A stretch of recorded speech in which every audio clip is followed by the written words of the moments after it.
Bad old ways, Evan Harris? Well, they never left their bad old ways. So the simple question is, yes, they're still doing the sort of unethical things that they did before. The Kerslake report, an independent report into the Manchester bombing, showed that there was harassment and intrusion into injured people, their families, the bereaved. We saw it at the Shoreham Air disaster as well, and we had calls from people who survived the Paris shootings where the press were harassing them. And it was the British press. This doesn't happen in other parts of Europe which have otherwise similar values to us. It's a uniquely British problem. But what's worse than, even worse than that continuing, is that there's a continuing cover-up of corrupt and criminal conduct that took place in the past with hacking and blagging, may still be going on. Well, Hugh Grant described the press as a protection racket for bullies and their big corporate masters. Is he right? Well, the press in this country is generally corporate. So the national newspapers are run by a small number, owned by a small number in general, of rich men, and even the local press is owned, 80% of it, by large multi-hundred million pound corporations. But in terms of the national press, what we've learnt recently is that the Sunday Times, who never admitted this to Leveson, employed for 15 years someone to blag the bank account details and the utility bills and phone records of people who's come forward and confessed on the BBC. We heard in court the other day that the Sun employed for 10 years someone who stole the medical records of people who children had died or terrorism victims, and that's never been brought to light. And I've heard that that person who did that worked for the Mail on Sunday, Peter's paper as well. That's all been covered up, so we need that's why Leveson 2 was promised, you mentioned to get Peter. to the truth. Let's bring him in. We need tough regulation. We already have laws against this sort of thing, and they exist, and if they're not enforced, then they should be enforced, and I wouldn't defend any kind of illegal action by anybody in my trade, and I wouldn't attempt to. The point that I would make here is this. If you want to have a strong independent press, then it will have to be commercially successful and independent. There's no other form of a strong independent press which will be able to, for instance, expose corruption in national and local government, something we have very little of in this country, largely because of the strength of the press, to pursue all kinds of scandals, such as the Windrush scandal recently exposed, notably by The Guardian and by others, the many, many other actions taken by the press, and my own sister paper, the Daily Mail, what they did about the killers of Stephen Lawrence still seems to me to be extremely creditable, which could not have happened without the power of the press. The exposure of the failure of authorities to do anything about child abuse in recent years. These things again and again have only happened because of the existence of a strong independent press. That doesn't mean that the press is perfect, or that it should be immune from criminal prosecution where it breaks the law, or immune from all kinds of other censure where it does stupid, wrong things. I'm not going to try to defend that. But I have to say that I think that the motives of some of the people who campaign against the press are much more to do with destroying and limiting its power, to hold power to account, than actually to deal with these scandals which Evan has mentioned. You know, Max Mosley has donated £4 million to Impress to help ordinary people get justice.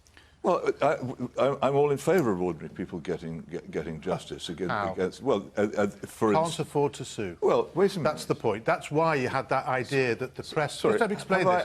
Because the introduction was wrong. Could even just finish my sentence, let alone my. Had 17 sentences. Let alone my thought. Yes, but so that was and on, a column. That was on the previous. And a column in the newspaper. Thank you. I'm glad you enjoyed it. I don't have. See, well, I wonder whether something could be done about that. But anyway, let's not worry about that at the moment. The point that I was trying to make is that there is now, following the recent scandals, a much more powerful press regulatory body than there ever was. Rubbish. In the form. Right. So, well, it's You've had 5 more sentences. You're going to say rubbish. It's demonstrably more powerful. Explain. It has the power to fine newspapers. How many fines has it done? It hasn't yet. 0 in 4 years. So, how many investigations has it done that could lead to fines? I wouldn't know. 0 in 4 years. How many times has it got a correction on the front page after a front page breach? 0. How many arbitrations, low-cost arbitrations? That is true. How many low-cost? Well, I've studied it. You haven't. You should try that. How many low-cost arbitrations has it done in the 2 years it's run its scheme? 0. So even the Press Complaints Commission managed one investigation into hacking where it accused The Guardian, other people, not the News of the World. Let's return to you two. I'm delighted you're both here. It's fascinating to listen to those sides of the argument. Lord Attlee, the government, it's your government, isn't it? Your government? Yeah. Yes. Yeah. They've bottled it, haven't they? I mean, David Cameron's friendship with Rebecca Brooks, many people were very sceptical about that, the relationship between the Sky, you're nodding here, the Sky executive and Jeremy Hunt, Theresa May's dinners with Paul Dacre. Are you embarrassed or are you ashamed? I'll return to that. Yes, I am embarrassed, seriously embarrassed. Just turning on Peter's point, the first point Peter made about the importance of the press. I agree absolutely with everything that Peter has said, but no one has explained to me why this new system of press regulation, the Leveson system, will do anything to impede the press's ability to do exactly what Peter said it should do. Turning to your question, yes, I am embarrassed. Why has it happened? Why? Lack of moral courage at the highest level in government. Simple as that. We had the Leveson inquiry, which was set up after terrible events. Sir Brian Leveson told us what we should do. We did it. We had the Royal Charter, and we had the Press Recognition Panel that determines whether an approved regulator meets the tests set in the Royal Charter. We set that up. We then had one approved regulator come along. There could be another approved regulator. If the News Media Association wanted to set one up, they could, provided it was compliant with the tests, they could be the approved regulator. And all the government had to do was to sign the order commencing Section 40 of the Crime and Courts Act. Parliament had already decided. On the 18th of March 2013, the House of Commons voted to put in place Section 40, and the vote was 530 against 13. And it was properly debated, and they took into account the advent of social media and online media. Let me put you back. Why do they lack this moral courage? Are they afraid of the press barons? I suspect they believe that if you pat a crocodile on the head, it will be nice to you. But actually, Peter's role in society is to be an absolute pain in the posterior. Everything I suggest, he is supposed to criticise. If I do something wrong, if I misconduct myself, his job is to expose it ruthlessly. Will we, Emily, do you think we'll still be able to expose it ruthlessly? Not if Section 40 and Leveson 2 go ahead. I mean, Section 40 has already been... What's going to stop us, Peter, journalists like him, exposing things ruthlessly? Section 40, it would be disastrous for the press because it would say that if an individual takes a newspaper to court, that the newspaper would have to pay the cost for that person, win or lose. That is disastrous. Only if they didn't offer arbitration. But why don't they just offer arbitration? The principle is that is disastrous. Why not offer arbitration? The alternative then is that they have to sign up to Impress. And no national newspaper has signed up to Impress. Or any other independent regulator. But Impress will offer them low-cost arbitration. But Impress is state-approved, and newspapers, on principle, do not want to sign up to a state-approved regulator. But what if banks didn't want to sign up to a regulator? Years of press freedom in the UK. No, let me say, 300 years of press freedom in the UK. If newspapers have to sign up to Impress, that is a state-backed regulator. I know you'll say it isn't, but that's 1695 was the last time we had state interference in the press in the UK, and that would, on principle, newspapers will not sign up to that, rightly so, because even though our government at the moment might not have much to do with the press or might not have much interference, the threat of that would be there, and that would be disastrous for newspapers, and that is why none of them have signed up to Impress. Section 40 and Leveson 2 as well would be absolutely disastrous for press. And the thing that actually strikes me the most importantly about Leveson 2 and Section 40 is that it is not backed by public. There's no public backing for it. People do not want it. There was a public consultation last year. 174,000 people responded. That is an over... Depends which poll you look at. That was a public consultation, but people responded. It doesn't matter. But that's what you're saying is that it does matter. They filled in coupons because they believe in it. Newspaper coupons because it was a public consultation on a public inquiry. People said, we do not want it. 79% of those people said Section 40 absolutely not. Let me keep it over here, Emily, and I want to speak to Rebecca as well, Reporters Without Borders. Where you have this this index, don't you, about press freedom in particular countries. Where are we? The UK is embarrassingly at 40th out of 180 countries. 40? 40th. Who's at the top? Norway. Do they have press regulation? Well, some of the best performers on our index have some degree of state regulation. However, it's very specific country by country. What they don't have is this hostile attitude towards the press of public officials. They do not have this toxic discourse. So that the we have ecology here at the in Britain. moment is very toxic, is it? So it is. It is. We find it very toxic. This is one of many reasons for the UK's poor ranking. There are others, of course, but this continued demonising of the entire press based on the sometimes unethical, sometimes illegal behaviour of individual journalists, which definitely should be held to account and is held to account. The reason that we know about these things is because our press is working, because our system is working. But continuing to demonise the entire press and prevent them from doing their jobs is hurting, actually, the public. It is going to lead to widespread self-censorship. It is going to lead to fewer stories on risky things like corruption, like human rights abuses that are in the public interest. What you say about the hostile environment, of course, used in another context, and you believe there's a hostile environment in terms of journalism, in terms of the press. In terms of the public, the attitude of public officials towards the press. Towards the press, a kind of a corrosion or an erosion, whatever it is. What's going to stop an investigative journalist revealing the contents of the Panama Papers? Well, first of all, the financial burdens that would be imposed, possibly under Section 40.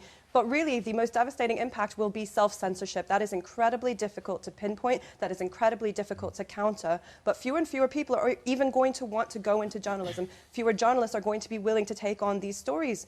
Powerful people want these things hidden, and it is the role of the press to uncover them. That informs us as a public, that allows us to hold government to account. So what the government has done is not let the press off the hook. They have empowered the public to actually make informed decisions and hold them to account. How is that actually in the government's interest? It's in the public's interest.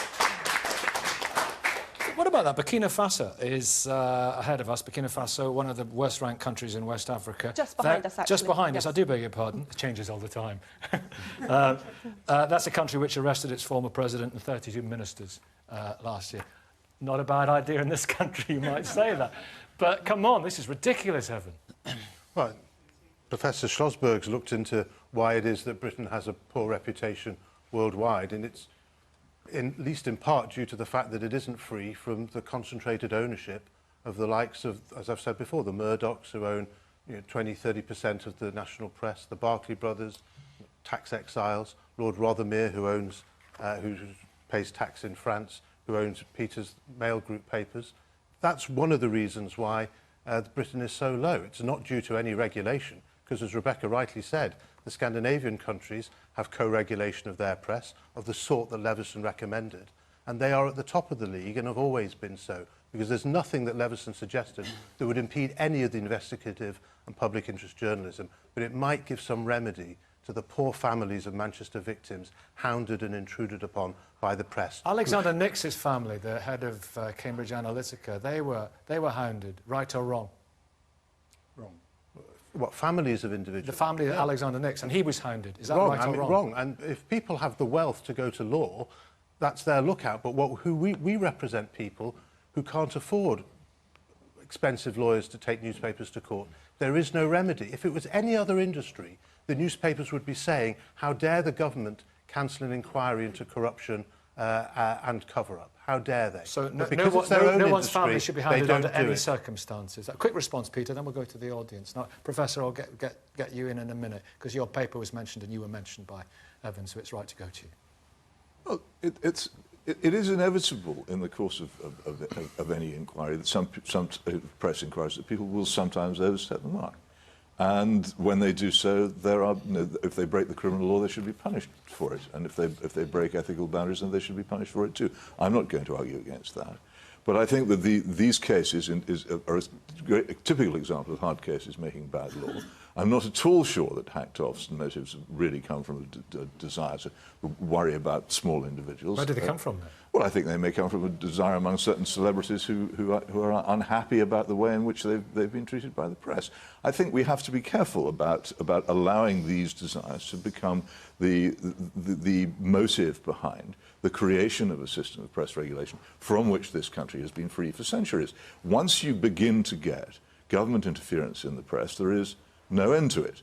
And once the government is able to interfere in the press, then the press's power to hold the government to account is diminished. I think it's a very simple point. No one's suggesting. Can I come in on this? First of all, the power of the state to interfere in the press. In the House of Lords, I challenged Lord Black and at least 4 QCs as to how the state can interfere in the system of press regulation? And there was no answer, because they can't. On Section 40, let's have a look at the detail. We talked about, very expertly, about the stick. Let's talk about the carrot. Now, suppose Peter has written a really unhelpful article about a Russian oligarch, Mr. Ivan Oktobolokov. Very unhelpful, makes all sorts... I'm not sure about the Sunday morning language, but there we are. Good name. Made all sorts... Unhelpful to whom, by the way? This Russian oligarch. Oh, to him, okay? right. Mr... Yes, Mr. Ivan Oktobolokov. Now, he's not very happy about this, so what he does, he puts £1 million into his lawyers on account. His lawyers write to Paul Dacre and say they're not happy about your article, and will you please give him £250,000 compensation and a guarantee of not repeating the story. And Mr. Dacre, if your paper was signed up to an approved regulator, would refer him to Section 40 of the Crime and Courts Act, which says that the claimant will pay all his own costs, win or lose, and your advice to the oligarch, whose name I shouldn't say, should take it to the approved regulator, take it to arbitration, and if Peter has made a slight error, then we can agree how that will be compensated and corrected.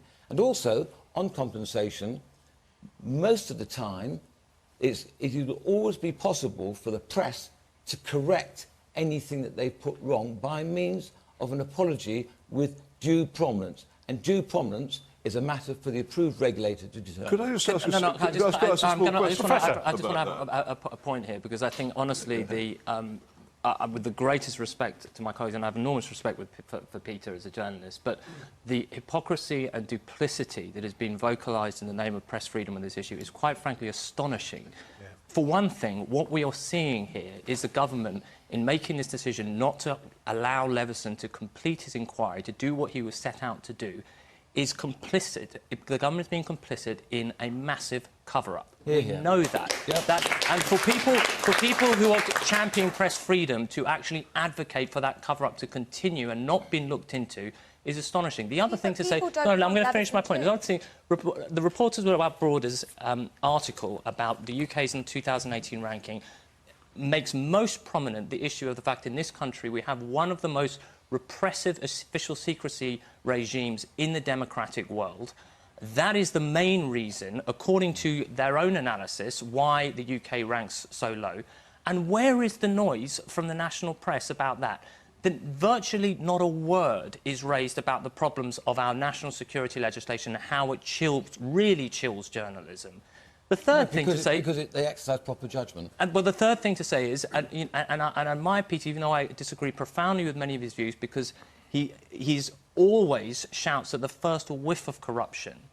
The fact is, our newspapers, one of the reasons why Denmark ranks number 10 on that index is because it has a proper system of state-backed regulation. Even Ireland, who ranks more than 20 places above us, has a much more statutory-backed system of press regulation than we have. And what they don't have is a deeply corrupt press that for decades has done much more than the examples that Peter's talked to, has produced nothing other than propaganda and stenography on behalf of the state, mixed with a diatribe of racist and misogynistic See, that's the point. That's Emily, what you're saying. Is it possible? Can I ask you to hold that thought? Can I ask you to hold... It won't get lost. Okay. It won't get lost. I promise you it won't get lost. I did promise the audience I'd go to them in a second, and I need to speak to John, but my guarantee to you is, and the regulator can hold me to account, Ofcom. That's our regulator. I will come back to you. Emily, likewise. Your last comment... your last comment is really revealing, because actually what you're saying is that, and you represent a lot of the anti-press lobby, is actually a most of the public by poll. Not most of the public by poll, but most of the public didn't want Leveson 2. Leveson 2 is being pushed by MPs, unelected lords, rich Emily, and I'll be right back people. with you. In the audience, yes, sir, what would you like to say? In the blue shirt, first of all. And John, I'll be with you in one moment. In the blue shirt, right in front of the guy. What the main thing the main thing that is being ignored is the fact that the British people are being abused here by the press. The press doesn't need any more power than it already has. Okay, the lady from Borders Without Reporters would attest. See what journalists go through in some countries over the world for just doing their job. And you have this country where they have all the powers and all the resources to do their job. And what do? They abuse this. We've seen this time and time over. The Hillsborough disaster, the Manchester victims, how they were hounded, how Millie Dowler's phone, how even Corbyn is portrayed in the media. There's no respect and there's no ethics there. Can you see the problem? And the politicians and certain aspects of the media have got in too close. And what happens there is they get out of jail free card. And when that happens, well, they should be going into jail free. Yeah, exactly. They do whatever they want. So the press needs to be regulated. John, what happened to you, of course, because this follows on. This follows on, John Kelly, kind of from that point, the way the press behave. Your niece, Abigail Witchells, paralysed in a stabbing, the daughter of Baroness Hollins. Now, I know you're saying that the press, just to paraphrase, if I may, the press weren't malicious, but they were overbearingly intrusive. Give us an idea of what that was like. Well, they had journalists parked in cars outside the driveway to the house, trying to get photographs every time, trying all sorts of pretenses to get into the house to see what was going on. We believe they were hacking phones of members of the wider family to try and pick up information. They were bribing public officials to give them information. And this has never been investigated because we never took any, the family never took any legal action. So it's victims like us, if you like, and there are far worse than my family, who want to see Leveson Part 2 because we want to see all this come out. And frankly, journalists and politicians are the two lowest ranked occupations on the world, the sort of United Kingdom Veracity Index, as published by Ipsos Mori. Rebecca's saying the environment. They are, and the reason is because of their behaviour. Because of their behaviour, Rebecca. Yeah. And Peter, in a second. It's not just that. So our index well, what about that behaviour? How do you stop that? Through a robust system that works. And I would argue that our system does work, that we have, yes, we have some problematic people that need to be held to account. But it carries on. But we have one of the most vibrant media environments in the world as well. We have some of the most excellent reporting coming from this country Manchester as well. report, Lord Kerslake's report, absolutely disgusting behaviour. Telling people... And it should be held to account. But the death of people's children had not been confirmed, and journalists were telling them their children were dead. The answer is not to silence the independent press that is trying to do its job, that is exposing these very things. It was mentioned that we work around the world. Yes, that's very true. We work in countries with abysmal climates. I work on that personally every day, but that's exactly why I'm so passionate about trying to hold the United Kingdom to the same standards, right? It is not unthinkable that this toxic media bashing environment actually can translate into physical violence. We are seeing that across the EU, where investigative reporters are being attacked with alarming frequency. That can happen here too, and it is just climate. Is that a totally different issue? Totally different issue. And so much is mixed up in the confusion here, because a lot of what one of the issues that people like Rebecca talk about, which they don't like about what they associate with Leveson, is journalists being woke up in the middle of the night and arrested, and the potential chilling factor that exists. That wasn't the Leveson inquiry. That was the police investigations. They are two separate things. The Leveson inquiry did not cost £50 million, as been mooted by the press. It cost £5 million. It was the police investigations. And the reason why we need to have Leveson 2 is because we know that the police are implicated in some of this cover-up, or elements of the police. Peter Hitchens. Peter Hitchens, I know we've... sum it up. There was a previous point made. Pick that one up as well. First of all, the point that Lord Attlee was making about the possibility of going to a regulator instead of being pursued by the fictional oligarch he invented. What fascinates me about that contrast is, why would anybody be so anxious to have what is ultimately a state-controlled regulator rather than accepting self-regulation? Why is it so important to them? As I so often say, if it's important to them, it's important to me. I believe there are people in this country who would like to see a state-regulated press, and I think that we should frustrate them. We should frustrate them. I think if I could finish, we could... Well, you don't even want to let me finish. You'd love to have me state-regulated. I love you talking nonsense. The more you should have the power to go on and do that uncensored.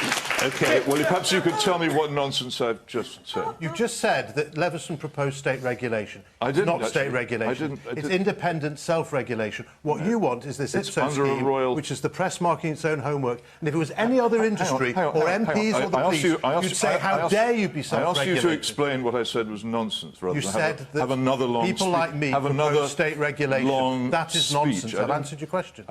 Move on. Another long speech. I've answered your question. What is a royal charter if it is not state regulation? Why is a royal charter involved if the state is not involved? It's not a state. It's obviously state regulation. Let me put something to quiet everyone. Quiet everyone. If I could complete my point. It's right in the heart of your point, the question I'm going to ask you, Peter.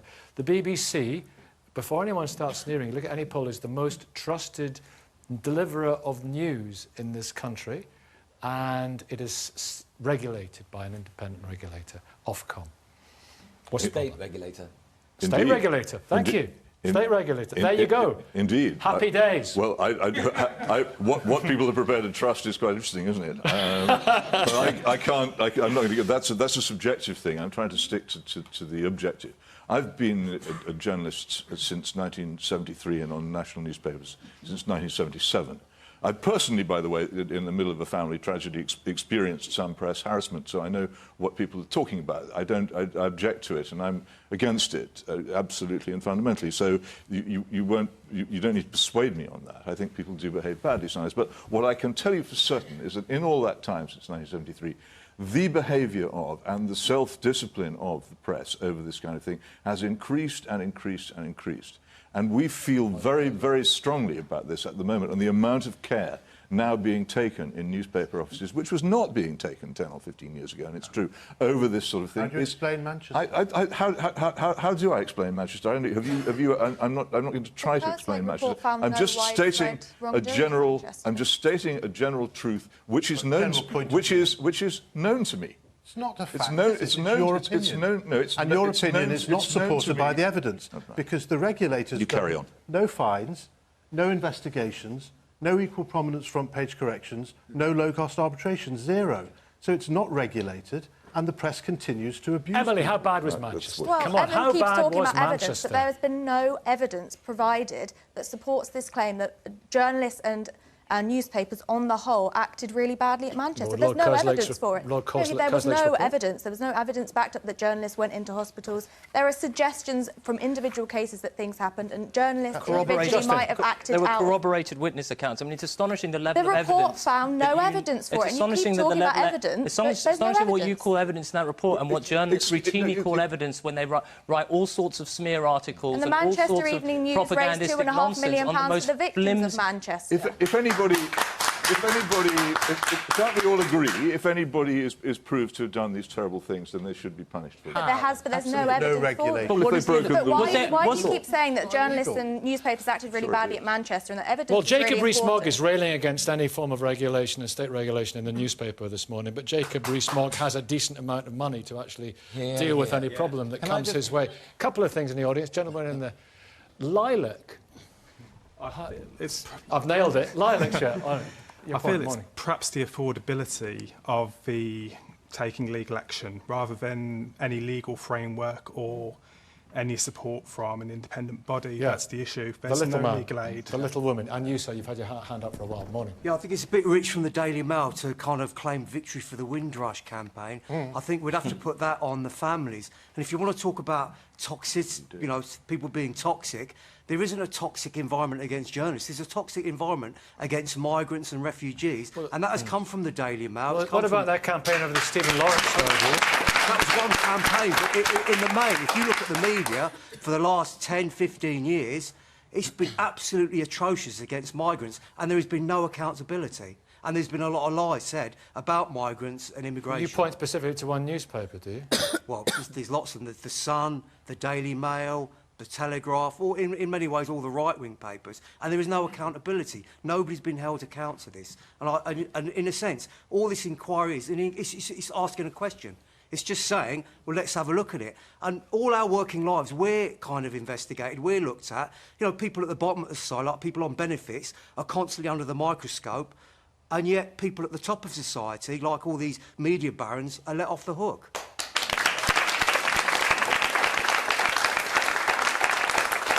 It's an intrinsic unfairness, isn't there? That people want a free press, but they want a fair press. Nicky, they want a free press, they want a trusted press. and that's what I think is absolutely critical in this process. And we're in danger of reading Leveson 2 conclusions. We don't know what the conclusions of that might be. Leveson 1 did not deal with the specific. It was promised that there would be Leveson 2 by Cameron and the government at the time. That promise should be honoured and should be fulfilled. Yeah. We need to be mindful of the conglomeration of ownership of the press, where you've got News UK controlling 4 national titles, Trinity Mirror 7 national titles, The Telegraph 2 national titles, Lord Rothermere another 2 national titles. And none of those reflect the diversity that actually exists in our society, political, economically or ethnically. Sorry, could I just ask the lady who kept saying no one wants Leveson 2. How many of these no ones are there that you know of? What I'm talking about is the public consultation that asked 174,000 people responded, wrote in to the government saying, and 79% of people didn't want I think you have to be very careful when you use a phrase like no one. I like to hear what Jerry McCann has to actually say about what happens. I know there are The gentleman here has individual to say what cases, happened. but the people who are standing up for Leveson 2 and pushing it out, and also using the kind of phone hacking and the awful things that the press have done in the past as an excuse, are MPs, they're lords, they're people with access to grind against the press, rich celebrities and powerful people. They Emily, are at the forefront. Why don't you want to get to that? Why don't you want to get to the bottom of a cover-up? Why don't you want to get to the bottom of a cover-up? The things that have happened that are criminal. I'm asking the things that have happened and are. But we don't know. As a general, we do know. Leveson 1 looks. Okay, listen, Lord Attlee, come in here because I think it's appropriate you do come in here, and I tried to go to Peter so Peter can respond to what Lord Attlee says, which is. Well, first point is that on motivation, I have never, ever been mistreated by the press. My only complaint is no one's hardly ever heard of me. I did get 1 inch... The name rings a bell, Attlee. I did get 1 inch on the inside of the page 2 of the Sun when I accidentally cut a £1.6 billion electrification scheme. I had a good go at the performance of IPSO in the House of Lords. I took them to task. I explained all the difficulties that Evan has referred to, and no noble lord was able to correct me. No one said I was wrong. And yet, again, I was up against 4 QCs and Lord Black, who's a great expert on the media. Can I just say, a third of the lords who voted in favour of the press amendments had been embroiled in their own press scandals. That is not a minor point. The people who are pushing this do not want the press to hold them to account. Peter Hitchens, last word. Something has to happen. Oh, you just want to what? You are a noble lord. That very point about the Lords, the Mail spent 3 whole pages covering what's gone wrong there, but no one can say how this new system of press regulation would stop those misdemeanours, and some of the more than misdemeanours, being reported. OK, there's the answer that you have to give finally as you wrap it up very briefly. Well, I tell you, all this that Lord Attlee and Evan Harris wants to happen and more is going to happen because this has only been a brief setback for their campaign. And when it happens, you'll find out what state press regulation means and you'll wish you hadn't got it. Thank you all very much indeed. But I'm sorry, it's not just about the Daily Mail, it's about the entire press. If you have press. something to say about that debate. Oh. It's about the entire press. We will make America great again.